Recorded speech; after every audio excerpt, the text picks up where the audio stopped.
Hello everyone, I am Zombie Skittles, and this glorious thing in front of us is Infinity Wars. Infinity Wars is a digital trading card game which takes advantage of the fact that it's digital, and it creates a really fun experience that I'm digging it.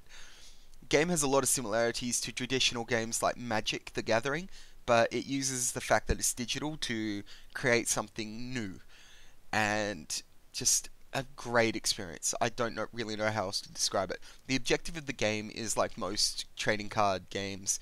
You have your deck, and you use that deck to either bring your opponent's health to zero by attacking it with creatures and using spells, or you kill enough of the opponent's creatures that their morale drops down to zero and they run out of morale. Those are the two main ways that you win the game. Infinity Wars takes advantage of the fact that it's digital, and uses that to deliver a unique way of managing turns. You actually have it's called simultaneous turns. And it's where you and your opponent both make your moves completely unaware of what your opponent is doing, and then when you're both done, the turns play out at the same time and resolve, and you get to see the effects of both of your decisions. This creates a unique strategy as compared to traditional games like Magic, because you don't know what the opponent's done. You have to guess what they're doing and try to compensate accordingly. You have to try and counter what they might do. Like they might have a creature in the attack zone attacking you, so you put something in the defense zone. Then when the turn resolves, it turns out no, that creature's actually left the assault zone and something entirely different has happened. And that really creates a sort of, what would be the word? Like, you're sort of on the edge of your seat wondering what's going to happen, because if you make the wrong decision and they change their mind on something, the whole game can just flip on its head and everything can change. Like, I've been winning games and then suddenly they change one thing that I don't expect them to change, and the entire board state changes and they've got the advantage. It's just really fun. So, onto the actual game. We've got 4 zones. We've got the support zone, the assault zone, the defense zone, and I'm not sure if it is actually a zone, but I'm going to call it one anyway, the commander zone. Now, the support zone is where your creatures first go when they're summoned. They become exhausted in most cases, which is when they can't do anything else for the turn. They're stuck in the support zone, they can't move. When your creatures are no longer exhausted, they're able to go into either the assault zone or the defense zone if you wish. Creatures in the assault zone, when the turn resolves, creatures in the assault zone will attack your opponent, and creatures in the defense zone will block the creatures that the opponent sends to attack you. So, and vice versa, of course. They've got a defense zone and an assault zone. Then you have the commander zone. The commander zone dictates what your deck, the cards that can be in your deck. The game has several factions, and these factions all have their own backstories, unique abilities, and playstyles. My 3 commanders are of the Flamedawn faction, which you can see up here. That's its purity. So all my cards in my deck can only be Flamedawn or faction neutral, as these grey cards are. So we're going to play a little now, and I'm going to try and explain it to the best of my ability. So you start off with 1 resource in the game, and that's for your first turn, so you can only cast cards with one that cost 1 resource.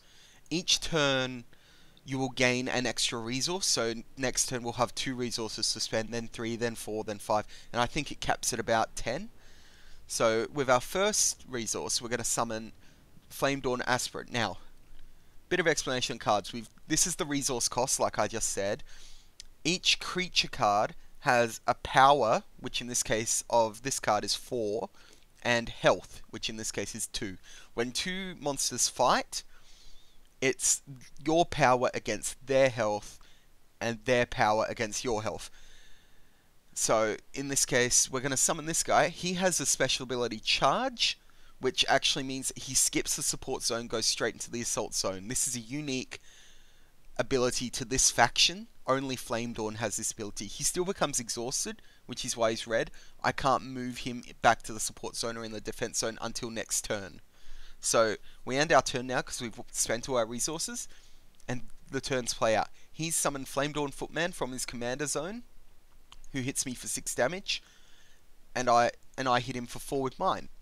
cards from the commander zone can actually be brought straight onto the field without being exhausted. Like, I can bring him out and just drop him in the defense zone, in the support zone, or in the assault zone if I wanted. We're not going to do that, because what is this card? Target character you control cannot die from non-damage source this turn. Ooh. Alright, so that's a spell card, and we can use that.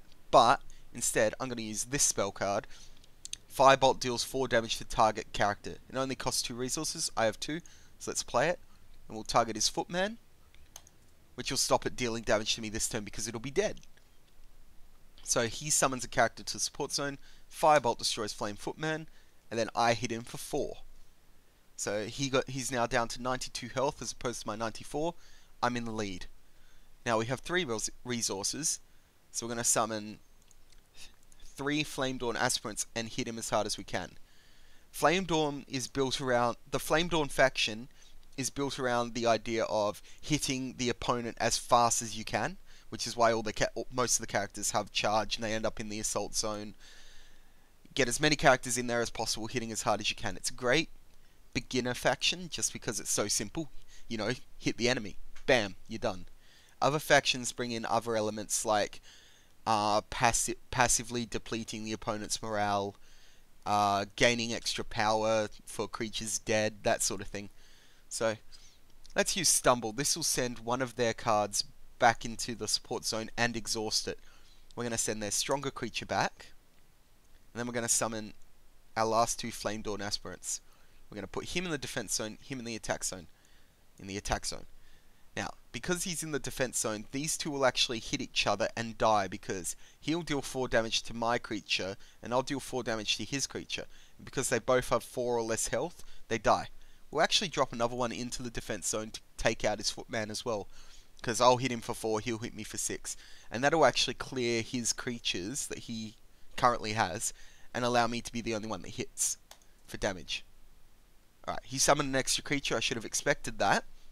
This is the thing you don't know. So, I forgot, and I forgot that I actually sent his creature back away anyway. So, I hit him. He hits. Those 2 hit and die. Then these 2 hit. Mine dies. His survives. Being a digital game, health is actually remembered. So he took 4 damage. That 4 damage is permanent. It doesn't. Unlike traditional card games like Magic the Gathering, damage doesn't reset at the end of turn. Now, this is one of my favorite cards in Flamedawn because it summon like for the cost of 5, it creates 3 Flamedawn Aspirants, which I mean, it's more expensive than just having 3 Flamedawn Aspirants, but it's in one card and it's just a surprise. Bam, bam, bam. They don't expect it. So we play that. We've run out of mana, out of resources. Turn resolves. Oh, he summons. Okay, that's 3 creatures, but that's cool because they're all exhausted, and all mine are not. So I'm going to hit him for tons of damage, and he's not going to be able to. So we'll just click to skip through these quicker. We're hitting him for 4 damage each. Blah, blah, blah. Okay. Now, we're playing up. Oh, actually, we've got 6 mana. What's this do again? Kill target creature. Your max resources decreases by 2. Now, his ability is if he's in the assault zone, which he is, all other creatures or characters in your attacking zone get +2 to their power. So, like, these guys would, when they come out, will become 8 4s.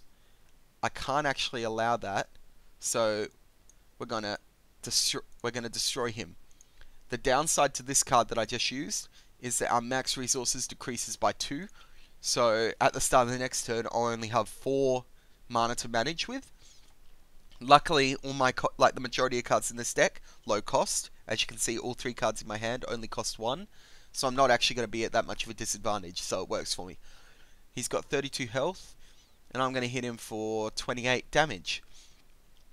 This is amazing. So, yeah, unless he starts blocking me, which the AI won't because the AI is also playing Flamedawn. Oh, cannot be killed from non-damage sources. Being Flamedawn doesn't focus on defense, so he's not going to defend. So we destroy that. All his creatures will stay at minimum. And then we hit him for a shit ton of damage. Next turn we've won. Anyway, I want to take this moment to thank you for watching this. I really love Infinity Wars, and I want to make a series of it. If you watch this, please tell me, did I explain things clearly? If I didn't, what didn't you get? I want to try and make this better, so in future episodes I'll improve. Uh, just, yeah, tell me what you think. Thank you very much for watching. We'll play another Flame Dawn Aspirant. And I will see you next video.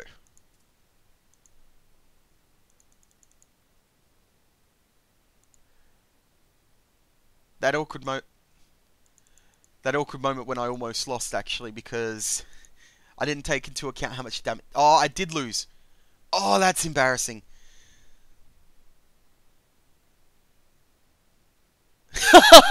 we both lost. It was actually a tie because I didn't take into account how much damage he was doing to me, and as such, I didn't put any defenders. So there's a noob move for you. I'm still learning, obviously, but yeah. Anyway, as I was saying before, thanks for watching. Next time I won't fuck up so badly, I reckon.